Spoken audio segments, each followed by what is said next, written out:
Oportunismo, racismo, homofobia, gordofobia, violência de gênero, bullying, humilhação de moradores de rua e por aí vai. Esses são apenas alguns dos motivos que levaram pessoas famosas a ser, abre aspas, canceladas. Isso mesmo, no episódio de hoje vamos falar sobre a cultura do cancelamento virtual. Esse tema, aliás, que está na crista da onda. E para não chover no molhado, vamos tentar entender um pouco melhor esse fenômeno e como ele tem se manifestado na nossa sociedade e no meio religioso. Nós sabemos que esses boicotes em massa mancham reputações e prejudicam o debate público. Mas será que eles também têm um lado positivo? E o que podemos fazer para evitar o risco de ser cancelados? Bora pensar um pouco sobre isso? Então nos acompanhe. Eu sou o Márcio Tonetti. Eu sou o Wendel Lima.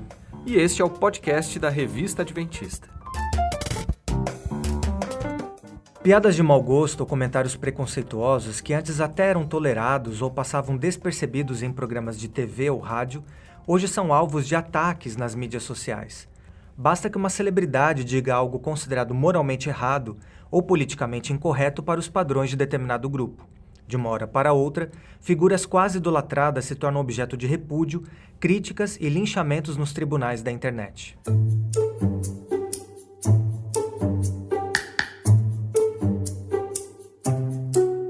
O termo cultura do cancelamento é algo que vem se fortalecendo na internet e foi definido pelo principal dicionário inglês australiano como o termo do ano de 2019. A definição abrange um comportamento que se tornou muito comum na internet, o de passar a ignorar totalmente uma pessoa e o que ela produz, caso ela cometa um erro grave ou, às vezes, não tão grave assim.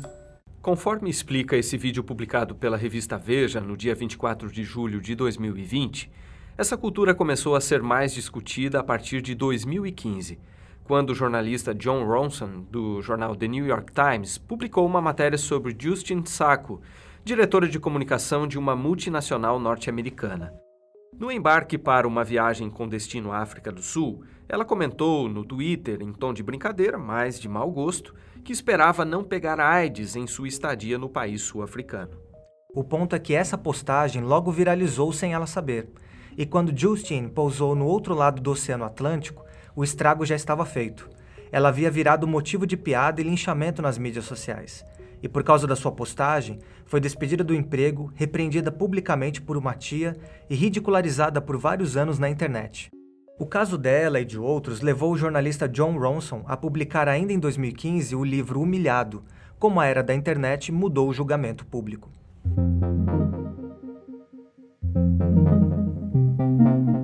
O fato, Wendel, é que a cultura do cancelamento é um fenômeno multifacetado, que pode ser visto e interpretado usando várias ferramentas, como a filosofia, a psicologia, a comunicação e a religião.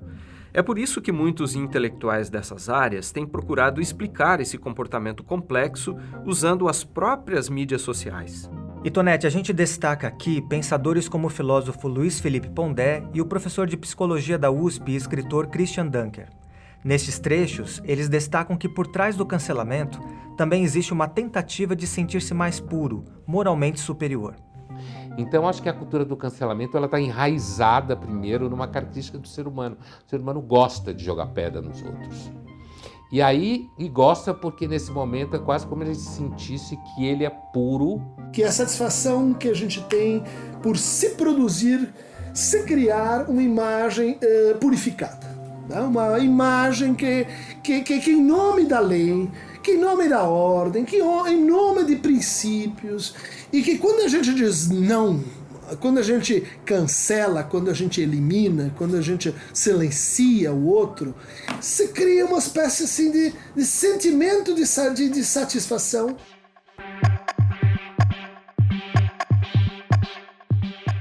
A ideia do cancelamento não é nova, mas se intensificou no mundo virtual. Esse ato de todos poderem falar com a cultura digital, com a cibercultura, elas ganhou um nível que nós não tivemos em nenhum momento na história da humanidade.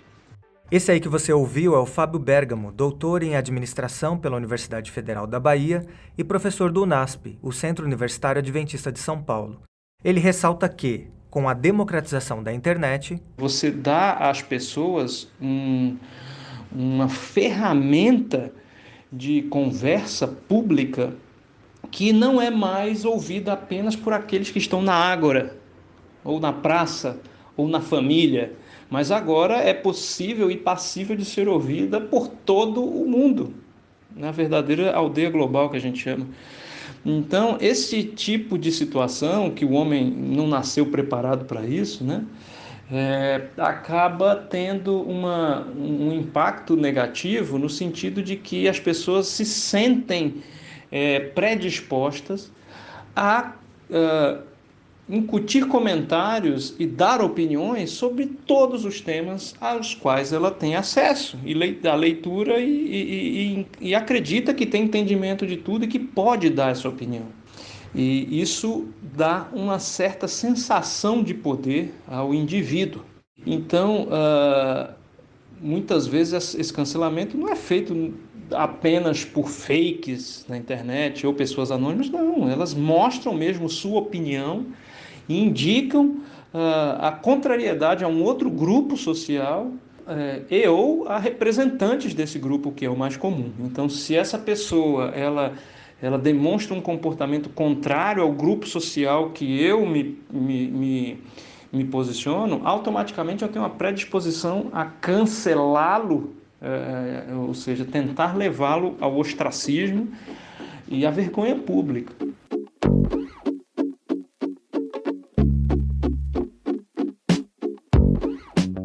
Pesquisas como a que foi realizada em 2020 pela agência Mutato, com base na análise de figuras públicas que haviam sido canceladas, mostram que os 3 tipos mais comuns de cancelamento no Brasil incluem o boicote, que costuma ser relacionado à política, marcas ou instituições que quebraram a confiança de seus consumidores, o chamado ban e close errado, que se dirige contra falas infelizes de celebridades ou mesmo internautas anônimos, entre aspas, que acabaram viralizando, e o linchamento virtual, que é um tipo de cancelamento geralmente focado no comportamento de influenciadores e outras pessoas famosas.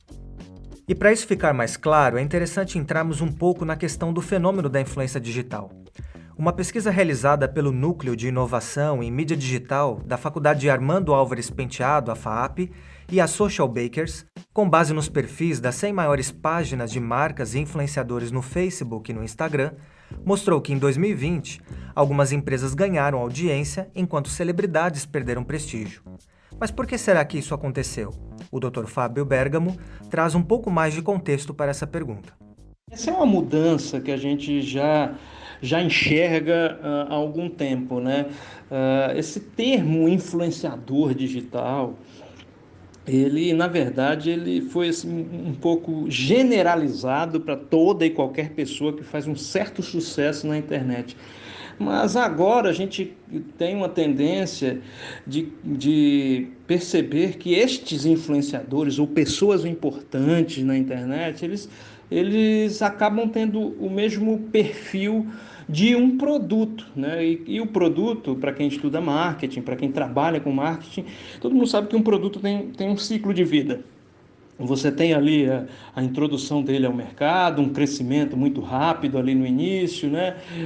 Um estágio de maturidade e o seu declínio natural, né? Cabe aos gestores de marcas e gestores de produtos entenderem como transformar períodos de maturidade em períodos de novos crescimentos. Aí a gente vê os produtos ganhando novas roupagens, ganhando novas embalagens, novos formatos, e a mesma coisa são as pessoas. As pessoas, veja, não me entenda mal dizendo que as pessoas são produtos. Não é exatamente isso que eu quero dizer, mas faz o sentido, né? No ato de que um influenciador e uma celebridade vende a sua imagem como um produto. Então, ele está sobre a égide do ciclo de vida de um produto. Essa mudança de comportamento, que também foi observada nos levantamentos feitos nos últimos 5 anos pela FAAP, em parceria com a empresa de marketing digital Social Bakers, parece dialogar com a seguinte questão que levantamos aqui. É fato que o cancelamento virtual atinge vários grupos, mas por que os principais alvos parecem ser os chamados influencers? Diferente de uma organização, a reputação do influenciador, ela é muito definida pela imagem desse sujeito. O trabalho do influenciador é 100% baseado em visibilidade. A explicação é da professora Isaf Karawi, pesquisadora da área de comunicação digital na USP e autora do livro De Blogueira a Influenciadora. Ela falava aí no contexto de uma entrevista ao jornalista Felipe Lemos, gerente da assessoria de comunicação da sede sul-americana da Igreja Adventista, transmitida no dia 19 de fevereiro. Ao analisar por que o risco do cancelamento é maior para os influenciadores do que para as organizações, ela acrescentou que, quando a gente fala em riscos para uma organização na lida, né, com a reputação, em crises de imagem, a organização tem diversas entradas de contato com o seu público e o influenciador não. A única entrada, o único contato que o influenciador tem com a sua audiência é a sua própria imagem. São poucos os influenciadores que têm produtos, desdobramentos da própria imagem, né? Então, essa construção de reputação é ainda uma moeda mais valiosa, né? Porque ele está ali dando a cara a tapa o tempo inteiro, sem poder ter uma estrutura, uma grande instituição por trás. E, além disso, esse processo de construção de reputação de um influenciador digital, ele também está apoiado em características pessoais, está apoiado em autenticidade do influenciador. Então, veja como a gente está lidando com questões que são muito voláteis, questões que vão mudando ao longo do tempo. De novo, diferente de uma organização, numa estrutura mais tradicional, a gente define a nossa visão, missão, valores e segue aquilo por um longo período, ao mesmo tempo em que se vai construindo, né, formas de validar, estruturar essa reputação, construindo uma boa imagem de marca, enfim. O influenciador não. À medida em que ele também vai se construindo com pessoa, ele vai redefinindo o que é mais ou menos importante para a sua própria imagem. Então, é uma profissão muito volátil nesse sentido. Então, com certeza, o influenciador vai estar muito mais suscetível a sofrer, por exemplo, crises de imagem, de reputação. Então, é como se a gente pensasse, por exemplo, quem trabalha com comunicação organizacional, relações públicas, trabalhar com influenciador é um desafio. É dobrar, né? Redobrar essa atenção para esses aspectos. Outro ponto que a professora Isaf explorou foi como a cultura do cancelamento se dá em relação aos influenciadores. E aí, segundo ela... Primeiro, a gente tem que entender como é que a influência se constrói. Quando um influenciador digital surge, ele dá muita ênfase àquilo que a gente tem hoje, por conta do digital, que é a nossa autonomia. Nós, consumidores, públicos, sujeitos, nós temos o poder de mobilizar agentes da comunicação. Então, a gente coloca o influenciador num lugar de prestígio, tira o influenciador de um lugar de prestígio. A gente tem essa autonomia. E como é que isso se constrói? A partir dessa construção de reputação, né, que o influenciador vai consolidando nas redes, vai evidenciando esses aspectos positivos que ele carrega, esse papel de formador de opinião, e a gente vai se identificando com aquele sujeito. Quando esse influenciador profere um discurso equivocado, ou ele desestrutura aquela narrativa que ele vinha construindo, a nossa reação é de rechaçar, evitar, ignorar, porque a gente, de novo, internalizou essa autonomia, esse poder de tirar e colocar alguém no digital. E aí a grande questão é, ainda não aprendemos muito bem a lidar com isso, porque a nossa reação é cancelar o influenciador, porque já que temos esse poder, a gente vai lá e cancela. Sendo que há outros meios, né, para se pensar essa forma de reorganizar a mídia digital e o influenciador nesse lugar de destaque. Essa falha que o influenciador comete também tem a ver com reputação. Porque os influenciadores, quando a gente fala em cancelamento, geralmente eles são cancelados porque eles tinham uma construção muito coerente e, de repente, eles rompem isso. E aí, quem consome, quem acompanha, se sente até traído, em certa medida, como se ele tivesse incoerente mesmo no discurso, naquilo que ele foi construindo.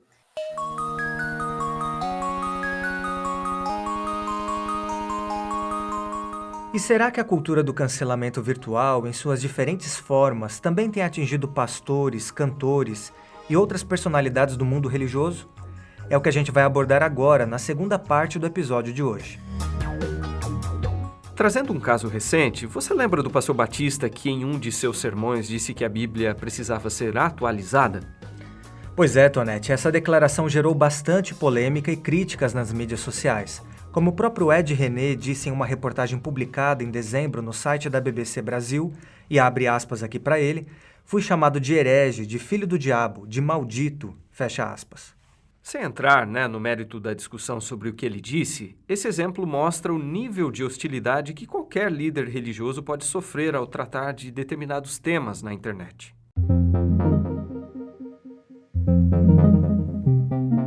E Tonete, no meio adventista, um caso que chama a atenção é o da cantora Rafaela Pinho. Você que não me deixa em paz, você é cada lágrima que eu derramo quando eu tô tendo crise. Você que maltrata e julga as pessoas, você não pode falar que é cristão porque você não é. Cristo não era assim. Não se isente da culpa das maldades que você fala. Não se isente da culpa, da falta de compaixão que você tem. Vale a gente lembrar, Wendel, que esse desabafo da Rafaela, que viralizou, foi feito no contexto em que ela lutava contra uma depressão e um transtorno de ansiedade generalizado.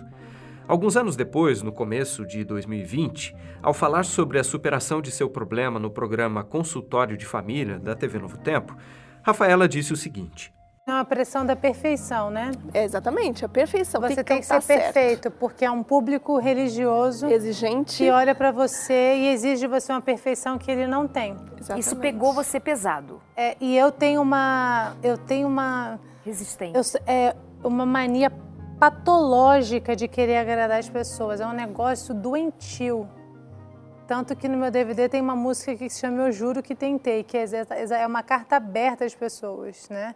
Falando assim, que eu tentei agradar, eu vesti uma fantasia, eu tentei entregar o que ninguém consegue entregar.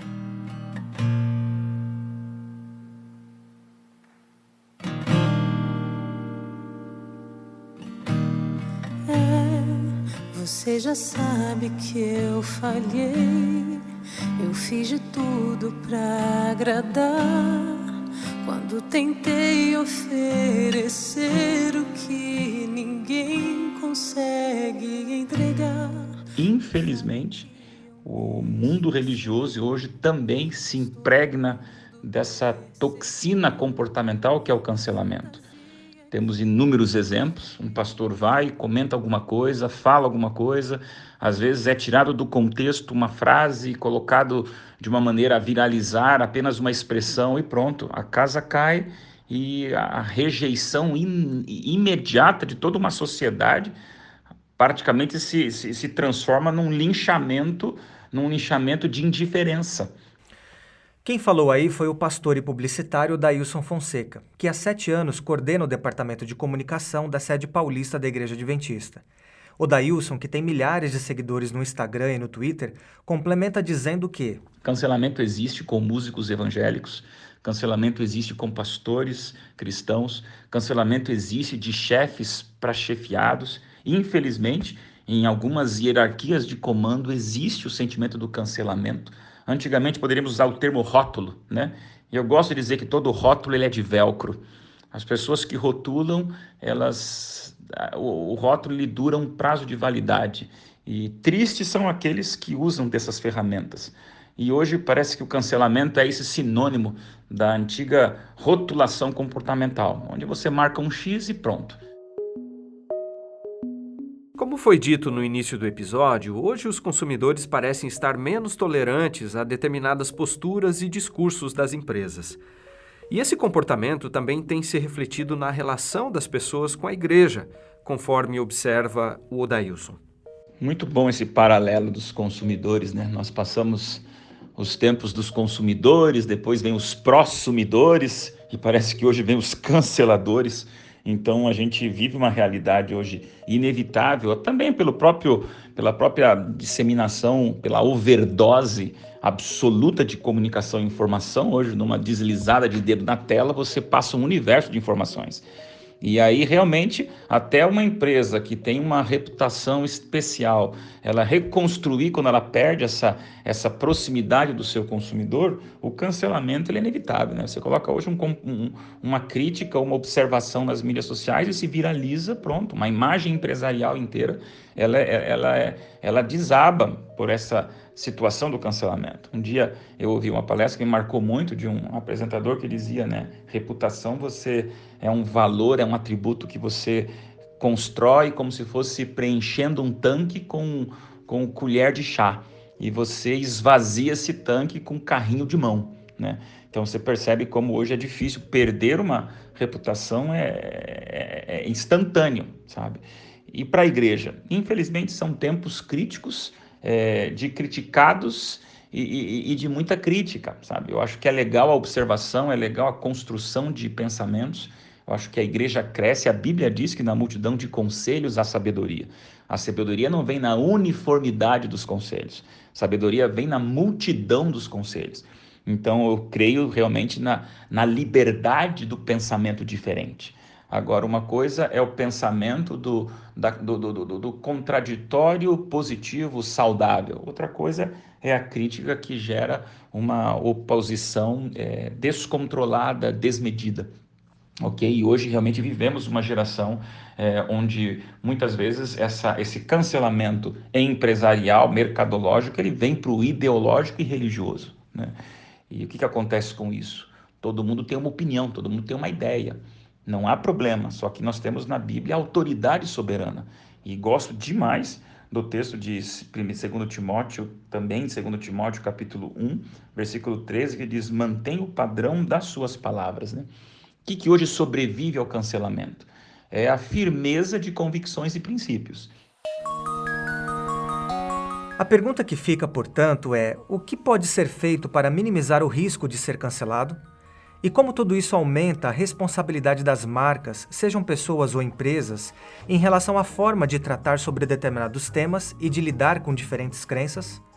A gente traz de novo aqui então o Fábio Bergamo para considerar esses pontos. Se essa resposta fosse fácil, eu acho que todos os profissionais de relações públicas do mundo iriam ter manuais anti-cancelamento de forma prática, não é? de como não ser cancelado, né? O anti-cancelamento. É claro que há a possibilidade de você minimizar as possibilidades de ser cancelado, né? Então, muito atento a temas que estão na crista da onda, né? Temas que estão em voga no debate público, não só em nível local, mas em nível mundial, né? Isso faz com que você tenha assim, um ambiente mais seguro por onde pisar, evitando polêmicas nesses temas.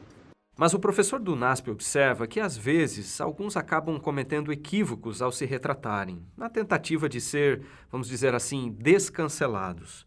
Vemos muito aí na internet essa questão das próprias personalidades, né, dos artistas, que voltam atrás em opiniões, voltam atrás em condições pessoais que muitas vezes essas condições os fizeram alcançar o sucesso e o reconhecimento público que eles têm.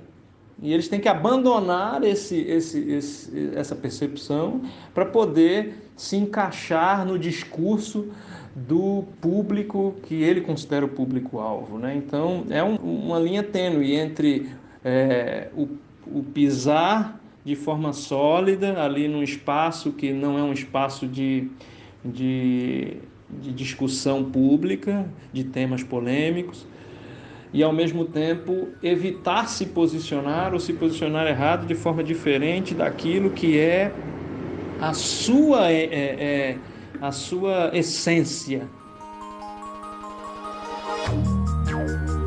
De modo geral, a cultura do cancelamento causa impactos muito negativos na sociedade e na igreja. Infelizmente, essa prática tem contribuído para que o diálogo seja substituído pela avidez em apontar erros e condenar pessoas. Mas conforme acredita a professora Issafi Karawi, esse fenômeno também pode ter um lado positivo, no seguinte sentido.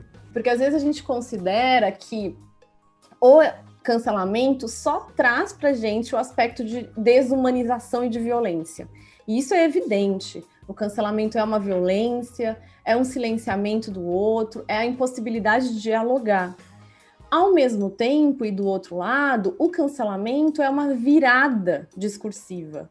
O cancelamento é um sinal de que até aqui você pode ir, passando disso não dá mais. é um sinal de que não há mais espaço para aceitar alguns tipos de discursos que antes eram aceitos e que circulavam na mídia. Então, acho que esse ponto é importante também da gente considerar, né? Então, assim, por que a gente não tolera mais que se fale sobre algumas questões no ambiente digital, que é a grande mídia hoje? Porque nossa sociedade tem mudado em muitas instâncias, né? Então, a gente cancela aquela pessoa. De novo, não estou dizendo que esse é o caminho, né? Acabei de falar que a gente tem que encontrar meios mais interessantes para lidar com esse nosso poder. É um caminho da violência, mas também revela esse outro lado, né? De que há questionamento. Não somos mais públicos totalmente passivos, aceitando tudo aquilo que a mídia diz e entendendo o influenciador também como uma mídia, né? A gente não vai só olhar e aceitar, a gente vai questionar. Agora a questão é pensar como questionar, né? Então acho que esse é o momento assim da educação midiática, da gente pensar a educomunicação, formas de estar na rede com mais saúde também, né? Acho que isso é importante. Na mesma linha de raciocínio, o pastor Odailson Fonseca reforça a necessidade de as pessoas e organizações terem uma postura coerente, além de desenvolver a capacidade de ouvir e de falar nos canais certos. Existem coisas que deveriam ser conversadas no quintal de casa, num momento familiar, particular e exclusivo, mas não, a gente vai lá para a praça de alimentação de um shopping e começa a gritar de cima da mesa. A internet é essa praça de alimentação do shopping. Eu acho que isso revela um momento muito desafiador. Primeiro, se nós não temos capacidade de ouvir aquele que está falando, quem fala vai procurar outras maneiras de ser ouvido. Então, fica um recado para toda a instituição religiosa, para todo o ambiente governamental, onde há uma liderança representativa, que cuidemos absolutamente em fornecer caminhos e canais para que as pessoas sejam ouvidas. Por outro lado, também a internet acabou dando gratuitamente esse megafone, onde nós não temos seguido os passos. O que eu vejo hoje, né? Eu vejo que a Bíblia é o livro anti-cancelamento. Pastor, qual que é o segredo para você lidar com isso? A Bíblia é claríssima, gente. Em Mateus capítulo 18, quem lida com comunicação, com vidas relacionais, com processos de soluções interrelacionais, não tem para onde correr, porque Mateus 18, versículos 15 em diante, quando aplica ali, né? Se um teu irmão pecar, vai e fala com ele, não resolveu, chame uma ou duas testemunhas, ainda não resolveu, aí você abre para a congregação. Então a Bíblia tem o passo a passo da solução de problemas. O que acontece é que hoje uma geração impaciente, onde a efemeridade da informação, que dura 24 horas, o tempo de um stories para a próxima notícia do dia seguinte, nos deixa mais do que nunca ansiosos por solução de problemas. Nós não sabemos esperar, não sabemos cumprir os passos, não sabemos fazer o andamento processional da coisa, como a Bíblia indica. Olha, tem um problema, fale com a pessoa. Não cancele publicamente uma instituição, uma igreja ou um grupo de pessoas, enquanto você não tem certeza de que você fez os passos certos. Até porque no processo dos passos certos, eu gosto de crer mais do que nunca que Deus, que é o Deus dessa igreja, que é o Deus da palavra sagrada, é o Deus de pessoas consagradas a Ele. Ele vai mostrar no processo como o assunto ser resolvido de maneira discreta, não expor a imagem da igreja. Eu gostaria de fazer aqui um apelo. A igreja precisa estar acessível para ouvir, mas também nós precisamos estar disponíveis a proteger, preservar e guardar aquilo que amamos. Então, o sentimento hoje de impaciência para um cancelamento geral, críticas espalhadas pela internet, uma overdose de lacradores de plantão usando de redes sociais como Twitter, Instagram e postagens para mandar recados indiretas, isso é muito nocivo, isso é muito tóxico. Com produção e roteiro de Márcio Tonetti e Wendel Lima, edição de áudio de Márcio Tonetti, gravação de Wagner Zil e direção de jornalismo de Marcos de Benedicto, a gente fica por aqui.